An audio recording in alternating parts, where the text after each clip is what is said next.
काल में आपको मौन रखना है अपने आप को। उस समय आपका बोलना, उस समय आपका किसी से बात करना आपकी इस चीज को और बढ़ा देगा। कुछ ना कुछ गलत ही होगा, कुछ ना कुछ गलत जिसके बोल दोगे। दूसरे घर के अंदर राहु विराजमान है, ऐसे व्यक्ति को नित्य नियम से केसर से स्नान करना चाहिए। अच्छा, मतलब बस पानी में थोड़ा सा केसर डाल के उससे आप स्नान कर लो, है ना।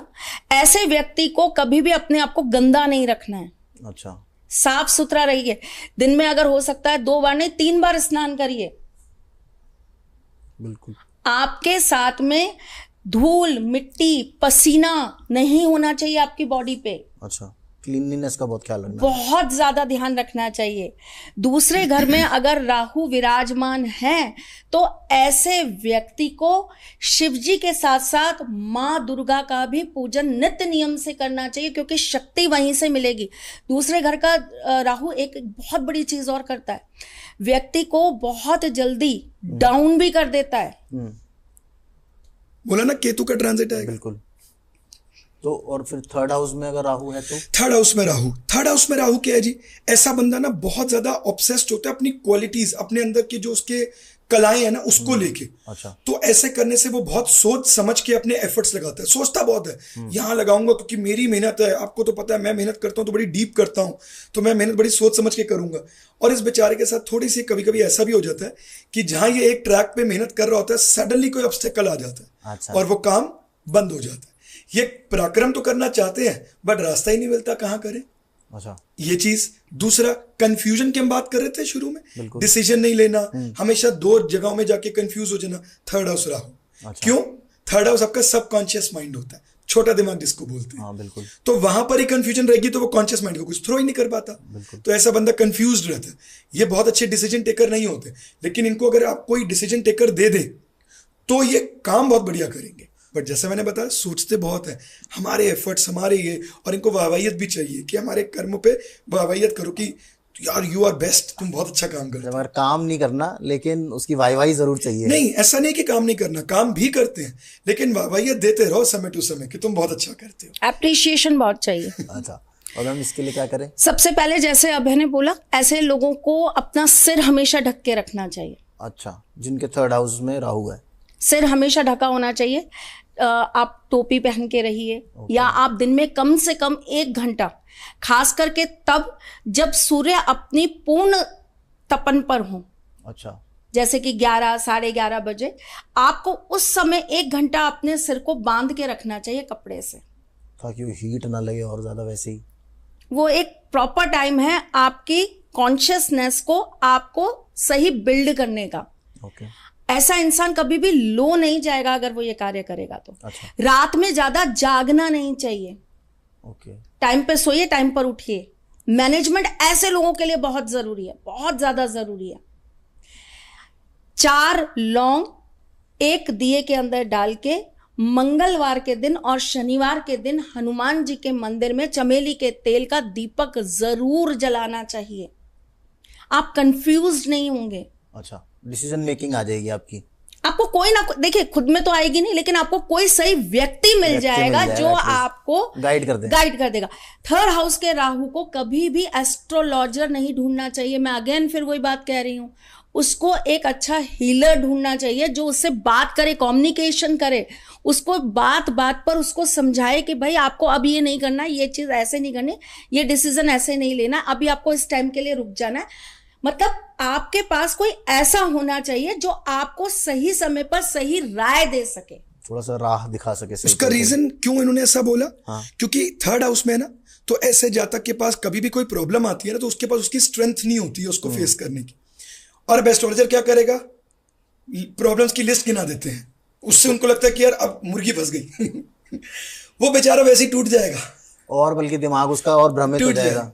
वो टूट जाएगा। वो ये नहीं देखते, उनको तो नजर आ रहा होता है कि चलो भाई अब उसको कर दो, इसलिए उन्होंने स्पेसिफाई किया। फोर्थ हाउस की बात करते हैं। फोर्थ हाउस राहु क्या करता है जी? फोर्थ हाउस राहु आपके अंदर इमोशनल फ्लक्चुएशंस बहुत लेके आता है। ऐसा जाता कि इमोशनली फ्लक्चुएटेड बहुत रहता है। साची जी, मैं बोल रहा था फोन एक बार, मैं एकदम फोर्थ हाउस का राहु इमोशनली डिस्ट्रैक्ट हो गए। अच्छा, अच्छा ये भी राहु का वो है, राहु मतलब कुछ बात कुछ कुछ और चीजें चल रही ना है। एग्जाम्पल से समझानी पड़ती हैं। ऐसे जातकों को खासकर वॉशरूम में मोबाइल फोन्स नहीं लेके जाने चाहिए। अच्छा, इमोशनल इंबैलेंस रहता है, किसी की तरफ इतना ज्यादा कर देते हैं बिना सोचे समझे कि हमें इन रिटर्न उससे मिलेगा नहीं मिलेगा, और उस समय पे जब नहीं मिलता तो बहुत ज्यादा मायूस हो जाते हैं।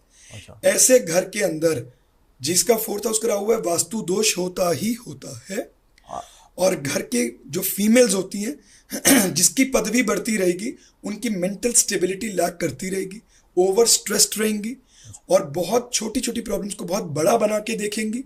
ठीक है, सारे 4th हाउस राहु के सिम्टम्स हैं जो हमें 4th हाउस में राहु के अंदर मिलते हैं। अच्छा, और बे टाइम भटक जाना हम बात कर रहे हैं, वो मोबाइल फोन में रह रहे थे, क्या वो डिस्ट्रैक्शन हुआ ना? हाँ, दो चीजें होती हैं इससे, मैं डिस्ट्रैक्ट हुआ और दूसरी चीज इन्होंने मुझे इग्नोर कर दिया, मतलब सुन भी रही है और मतलब अनसुना भी कर दिया। मुझे इग्नोर कर दिया, अपने काम में लगी, तो मुझे इंसल्ट फील हो रहा है। हाँ, 4th हाउस राहु को ये पता ही नहीं लगता। हस्बैंड वाइफ के बीच में यही प्रॉब्लम होती है, मैं बोले जा रही हूँ तुम मुझे सुन ही नहीं रहे। हस्बैंड कहकर सुन तो रहा हूँ, नहीं तुम मेरी तरफ देख के नहीं सुन रहे। ये 4th हाउस का रहा। तो उनके 4th हाउस में लोग क्या राहु है। करेंगे, इन्होंने हस्बैंड का बहुत बढ़िया एग्जांपल दिया। जनरली मैरिज के अंदर प्रॉब्लम आएगी, सब 7th हाउस पकड़ते हैं जी। ये भी तो देखो, ये कौन समझाएगा? जरूरी है क्या कि हमें सिर्फ रेमेडीज करके, जब आपको कोई इलनेस होती है तो आप मेडिसिन के साथ लाइफस्टाइल भी तो चेंज करते हो, बिल्कुल, कि सिर्फ मेडिसिन खाते रहते हो? Prevention is better than cure, exactly what she पहले सेड। से ही देख लो। तो पर फिर बेचारे 4th वालों की तो शादी नहीं होगी फिर।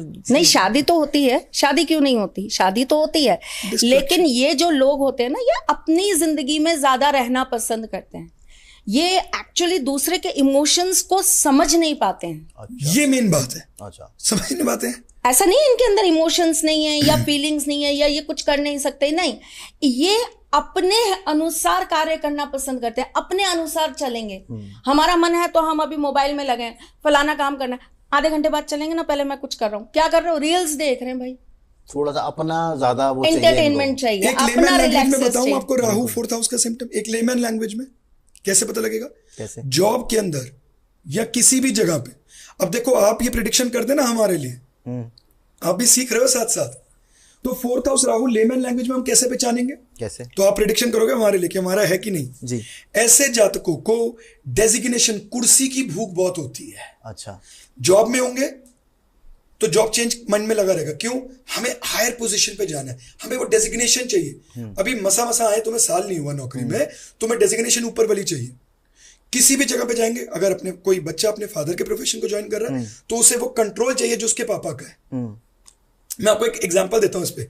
एक दिल्ली के अंदर बहुत बड़ी स्वीट शॉप है, मैं नाम नहीं ले सकता, वो मेरा स्कूल फ्रेंड है। ओके, ठीक है, तो मैंने उससे बात करी तो एक दिन ना वो परेशान होकर मुझे बोला, पार्क से फोन कर रहा था मुझे, तो मुझे बोला कि यार मैं ना अब से दुकान नहीं जाऊंगा, मैं फैक्ट्री नहीं जाऊंगा, मैं छोड़ रहा हूं, मैं अपना कुछ करूंगा। मैंने बोला क्यों? कहता क्योंकि ना पापा ने ना मुझे लेबर के सामने डांट दिया थोड़ा। अच्छा। यार वही मेरे एम्प्लॉय, वो मेरी इज्जत कैसे करेंगे, मेरे पापा ने मुझे डांट दिया, मैं नहीं जाऊंगा आपसे दुकान। मैंने कहा तेरा नाम क्या? तो उसने अपना डैश गुप्ता नाम लिया। मैंने बोला सरनेम हटा दे, तेरे को कोई जानता है? 20,000 रुपए का भी नहीं है। तो राहु तू अपने अहम में कि मुझे वो कुर्सी अभी चाहिए, आज राजा बना हुआ है, he is having the control, he is doing everything after 12 years, ultimately तो मिलना है, लेकिन वो एक्सेस भूख कुर्सी की समय से पहले, चौथा भाव राहु। अच्छा। तो आपको लगता है हम में से किसी का है? नहीं, आप में से तो किसी का नहीं है, मैम को तो वैसे ही कोई फर्क नहीं पड़ता, और आपको भी मुझे लगता नहीं कि कोई ऐसा कोई कुर्सी कोई कुर्सी का। आप तो बल्कि मैं अभी हम लोग यही बात भी कर रहे थे, ये कह रहे थे कि मैं ऑनलाइन जाने का इतना मेरा वो नहीं होता। मैंने कहा भाई आप जैसे लोगों को तो आना चाहिए, जो लोगों को नहीं आता है वो यहाँ बैठे हुए हैं और उल्टी सीधी बातें करते हैं, लेकिन जिनको पता है। रामचंद्र कह गए सिया से ऐसा कलयुग आएगा। हंस डूबेगा दाना दुनका, कौवा मोती खाएगा, ये बात करते हुए चौथे का 4th हाउस राहु के अंदर नजर दोष भी लगता है जी। अच्छा, तो इसकी रेमेडी बहुत ध्यान से सुननी है और लिख भी लीजिए। बिल्कुल। और 4th हाउस राहु एक चीज और भी देता है, राहु ससुराल भी है। अच्छा, ससुराल से आपका व्यवहार कैसा होगा ये राहु से भी पता लगता है ना। अच्छा। राहु का नक्षत्र किस राशि में है, थोड़ा लंबा कैलकुलेशन है लेकिन बताता है और बहुत सटीक बताता है। तो 4th घर का अगर आपका राहु है तो ये आप मान के चलिए कि आपको हर समय घर से या अपने ससुराल से बहुत वाहवाही नहीं मिलने वाली। अच्छा, कर्म करे चलिए, फल की इच्छा मत करिए। है ना, ये भी 4th हाउस का राहु है, तो ये लड़कियां बहुत परेशान होती हैं और फिर ये भटकती रहती हैं कि अब हमारा ये कैसा है, अब हमारा ये कैसा है। ये बहुत थोड़ा सा कॉम्प्लिकेटेड उनका लाइफ का वो रहता है। हालांकि और कॉम्बिनेशंस इसके अंदर बहुत हेल्प भी करते हैं और बहुत नेगेटिविटी भी देते हैं। तो ये तो एक बहुत बड़ी चीज़ है। देखिए, हम तो एक केवल सिंगल एक ग्रह पे बात कर रहे हैं। अभी इसके अंदर कॉम्बिनेशंस भी आते हैं, फिर वो कौन सी राशि में है ये भी आता है, फिर उनका और आपके पत्रिकाओं के साथ क्या संबंध है वो भी आता है, प्लैनेट बैठा है नहीं बैठा फिर है, आपका इसके अंदर डिग्रीज कितनी है वो आता है, फिर दशा महादशा वो आता है। तो बहुत सारी कैलकुलेशंस होती है। एस्ट्रोलॉजी इतनी छोटी होती तो फिर मैं भी उन लोगों को सिखा देती जो कहते हैं मैम 6 महीने में आप जैसा बन जाएंगे हम, तो ये पॉसिबल नहीं है बेटा, मैंने तो 36 साल दे दिए जिंदगी के। 99 रुपए में भी सिखा रहे हैं लोग एस्ट्रोलॉजी। हाँ, वो तो बहुत इजी। देखिए, मैं कभी भी ये नहीं कहती कि एस्ट्रोलॉजी को आप सिखाने के लिए पैसों से जोड़िए जी, है ना। मैं अपनी कंसल्टेंसी का पैसा भरपूर मांगती हूँ कि मुझे चाहिए, लेकिन बहुत सारे ऐसे बच्चे भी हैं जिनको हम यूं ही चलते चलते भी बहुत सारी चीजें सिखा देते, जबकि वो कहते हैं कि हम कहीं और से सीख कर आए थे। पर हमें ये लगता है आप कहीं और से सीख के आए थे, बट ये चीज की कमी है बेटा, ये चीज पर काम कर लो, तो वहां पर हम गुरु हैं। तो वो चीज मैं, चलिए नहीं एक बार को किसी का टिप्पणी करूंगी या किसी को बोलूंगी, लेकिन मैं बस इतना कहना चाहती हूं कि जो भ्रम लेकर चलते हैं उनको सत्यता को बोध कराना चाहिए, क्योंकि एस्ट्रोलॉजी ही वो ज्योति है जिससे आप सारी के सारे भ्रम की परत हटा सकते हैं। आपको पता है 14 लोक होते हैं हमारे। मुझे लोगों का तो पता है, कौन कौन से होते हैं 14 वो मुझे याद नहीं है। उसके ऊपर एक अलग से पॉडकास्ट करेंगे, ये बहुत लंबा हो रहा है हमारा। 14 लोक होते हैं हमारे। इन 14 लोकों को अपने साथ जोड़े रखना, ये एक बहुत बड़ी कला है जो आपको ज्योतिष देता है। अच्छा, तो मैम लेकिन हम बात कर रहे थे चौथे हाउस के रेमेडीज की। चौथे हाउस का जिसका बहुत भ्रमित करता है भाई, हम जैसे को भी कर रहा है। ठाकुर जी प्लीज दृष्टि इधर रखिए। तो चौथे घर का जब राहु होता है, ऐसे इंसान को स्टील के ग्लास में पानी नहीं पीना चाहिए। अच्छा, स्टील के ग्लास में पानी नहीं पीना ऐसे व्यक्ति को ज्यादा से ज्यादा मिट्टी के बर्तन को उपयोग में लाना चाहिए। अच्छा, मिट्टी के ही आप बर्तन में पानी पीजिए। या अगर आपकी कुंडली के अंदर सूर्य बहुत अच्छे हैं तो आप तांबे में पीजिए, अगर गुरु बहुत अच्छे हैं तो पीतल में पीजिए। अच्छा, ठीक है। तो स्टील तो मना ही है, स्टील नहीं आपको यूज करना। अगर चौथे घर के राहु में आपने स्टील यूज करा तो ये आपके लिए नेगेटिव इंपैक्ट हो जाएगा। ऐसे व्यक्तियों को कभी भी नंगे पैर वॉशरूम में नहीं जाना चाहिए। अच्छा, हमेशा चप्पल पहनकर जाइए वॉशरूम के अंदर, नंगे पैर वॉशरूम में मत घूमिए। ठीक, ऐसे व्यक्तियों के वॉशरूम हमेशा क्लीन रहने चाहिए, मैसअप नहीं होने चाहिए। ओके, ठीक है। आपके कपड़े कभी भी आप बिना धुले और उल्टे अपनी कबर्ड के अंदर नहीं रखेंगे, धो के प्रेस करके अच्छे से साफ सुथरा तरीके बिल्कुल। से। और जिनका चौथे घर का राहु होता है, ऐसे व्यक्तियों को हमेशा तीव्र देवी देवताओं का पूजन करना चाहिए। भैरव बाबा, माँ काली, हनुमान जी, इन्हीं का आप पूजन करिए, तभी आपके साथ चीजें व्यवस्थित रह पाएंगी। ठीक है। तो ये मैम जो पूजन है ये किसी स्पेसिफिक दिन को करना चाहिए, आप कभी भी कर सकते हो? सैटरडे, संडे या ट्यूसडे। ठीक है। तो अभी जी हम आते हैं हम 5वें घर पे, 5th हाउस राहु। अच्छा, किसी का 4th लॉर्ड राहु के साथ बैठ जाए ना, तो उसको अपना नेटिव लैंड छोड़ना पड़ेगा सक्सेसफुल होने के लिए। अच्छा, जरूरी नहीं है कि अब्रॉड ही जाने। हम लोग कहाँ हैं? नॉर्थ इंडिया में। कल्चर कहाँ चेंज हो जाएगा? South India. साउथ में चले जाइए, बैंगलोर चले जाइए, आप सक्सेसफुल हो जाएंगे। अच्छा, अब आप 10th हाउस को जितना मर्जी पढ़ लीजिए, आपको रीजन नहीं मिलेगा कि आपको सक्सेस क्यों नहीं मिल रही। सेम काम आप अपने से, क्योंकि राहु क्या ऑपोजिट कल्चर, तो वहां जाके करेंगे जहां पर आपके कस्टम्स खान पान अलग हो गया, तो वहां आपको सक्सेस मिल जाता है। ठीक है। 5th house Rahu, the native is obsessed with his own principles. अच्छा, ऐसा जातक को लगता है कि जो मैंने जीवन में सीखा है वो ही ठीक, वही सबसे बड़ी नॉलेज है। और उसको ना इस चीज की थोड़ी सी सेल्फ रिस्पेक्ट भी उसकी ज्यादा हाई होती है। अच्छा, ही वॉन्ट्स टू प्रूव, किसको पता नहीं, बट प्रूव करना है। 5th हाउस राहु वाले लोग ऐसे भी देखे गए हैं जिनके सेट बिजनेसेस हैं, लेकिन वो अलग से जॉब कर रहे हैं। अच्छा, अपने पेरेंटल बिजनेस को ज्वाइन नहीं कर रहे, कि उसे प्रूव करना कि देखो जी मैं भी अपने आप में कुछ हूं। और यहां पर एक चीज का खास ध्यान रखना, पंचम भाव राहु, ये आपको कभी कभी स्पेक्यूलेशन की तरफ खींचेगा अच्छा। और जिताएगा शुरू में। ओके। अगेन उनकी वाली बात कि दृष्टि और बाकी चीजें देखनी है, लेकिन एक मोटे तौर पे बता रहा हूं, जब आप पहले जीते तो समझ लेना आपका एक ही उल्टा समय आएगा जो सब बराबर कर जाएगा। अच्छा, तो ये जो लोग जो सट्टा और वो जो हाँ, उसमें बहुत खेलते काम हैं, करता है। शुरू में जीतते और हैं, अगर फिर- इस पे कोई पॉजिटिव एस्पेक्ट होता है तो ये अच्छा भी होता है, इसमें कोई दो राय नहीं है। ये बहुत गेंस देता है, जैसे लियो का राहु अगर कोई पर्टिकुलर ग्रह की दृष्टि बढ़ जाए तो ये बहुत गेंस देता है। अच्छा। मतलब बहुत ज्यादा, आप गिन नहीं सकते उतने गेंस देता है।